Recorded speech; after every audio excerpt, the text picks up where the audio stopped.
What if I told you that homework and snack time could coexist to create amazing learning opportunities for your child? Food can be an incredible motivator. Why? Because once the learning is done, you get to eat your supplies. Today's video is going to highlight how to use snacks to enhance the learning of specific mathematical concepts, such as sorting, graphing, spatial reasoning, and more. Before we get started, don't forget to give this video a thumbs up, subscribe to my channel, and hit that notification bell so that you never miss a new upload. Let's get to it.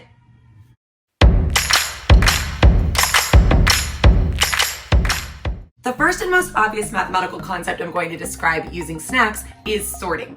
It's so easy to choose different types of food to have your child sort and then probably turn into a graphing activity. You could use Fruit Loops, you could use the Lucky Charms, Skittles, M&Ms, really anything that could be sorted by color, shape, or size. If you're not into using sweet or salty snacks, you could also do this with fruits and vegetables. Like I said, once your child has sorted the snacks into their proper categories, you can have them count and graph how many of each item they have in their groups. You can have them compare the groups, asking them which group has more, which group has less, or if there are any groups that are equal. You could also do those higher level thinking questions, such as, how many extra does this group have compared to this group? Another mathematical concept that lends itself very nicely to using snacks and food is fractions. Teaching fractions with food is really fun. Think about it. Pizza, pie, cake, ice cream scoops, brownies, cookies. Using food to develop part-whole relationships is a really great way to get kids to understand the concept of fractions. Consider teaching your child the difference between 1/2 and 1/3. With pizza, you could cut a pizza into 1/2 and then show them the difference between 1/2 and 1/3. Ask your child which group would have more, if you had half the pizza or if you only had 1/3 of the pizza. This visual representation is a great way to introduce the concept of fractions to them, because of course kids naturally are going to want the bigger slice. If you get creative, you can do this with all different types of food. Think about that apple slicer that you have in your kitchen. You could show your child, look, I have 1 apple. Let's see how many parts I can slice this apple into. Cut that apple and then ask them, if I take this part of the apple, I took 1 piece out of how many slices? This will help them understand that part-whole relationship because they visually saw you slice the apple into pieces and they know how many pieces there were to create the full apple. Next up is one that I do in my kindergarten class year in and year out. It is creating different types of patterns using snack foods.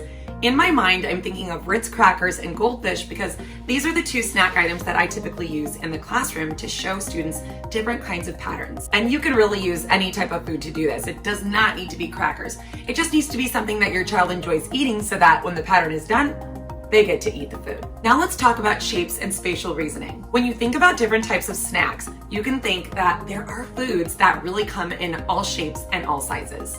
Think about Doritos. They look like a triangle. Think about banana slices. They're shaped like a circle. So you can really teach your child different basic shapes using this fun and engaging method. Using snacks to develop spatial reasoning is also a really fun idea.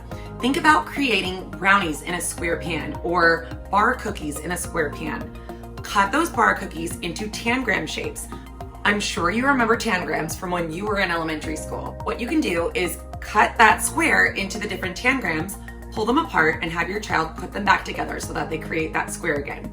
You could also have them create different objects the same way you did in school, only this time when they're done, they get to eat their product. I've also used food and snacks to develop place value understanding, specifically on the 100th day of school. I always have my students separate a 100th day of school snack into 10 groups of 10 items.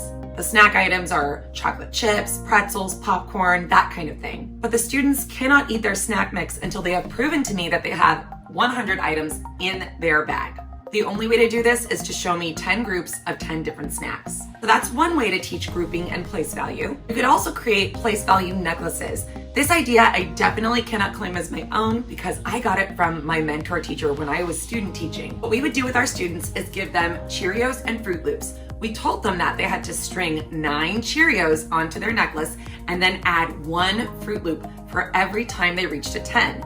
This way they could count by 10s to 100 and visually see all the groups of 10 in their necklace. Of course, you can also teach addition, subtraction, multiplication, and division with food in the same way. When your child is trying to figure out addition equations, give them snacks to use because then when they're done with their homework, they get to eat it. It's really fun to do subtraction because they get to eat it along the way. As your child gets older and more advanced in their mathematical reasoning skills, you can also have them help you cook in the kitchen. Reading recipes, measuring ingredients, making estimations, these are all skills that come with cooking in the kitchen. So what do you think? Are you going to combine your homework time with snack time? Let me know of other ways that you've used snacks in the past to make learning more meaningful and engaging for your child. If you liked this video, don't forget to give it a thumbs up, subscribe to my channel, hit that notification bell, and share it with a friend who might find it useful. Make sure you connect with me on social media at Walk Away From The Workbook on Facebook and Instagram, or you can email me directly at walkawayfromtheworkbook@gmail.com. Until next time, have fun learning with your little ones. Bye.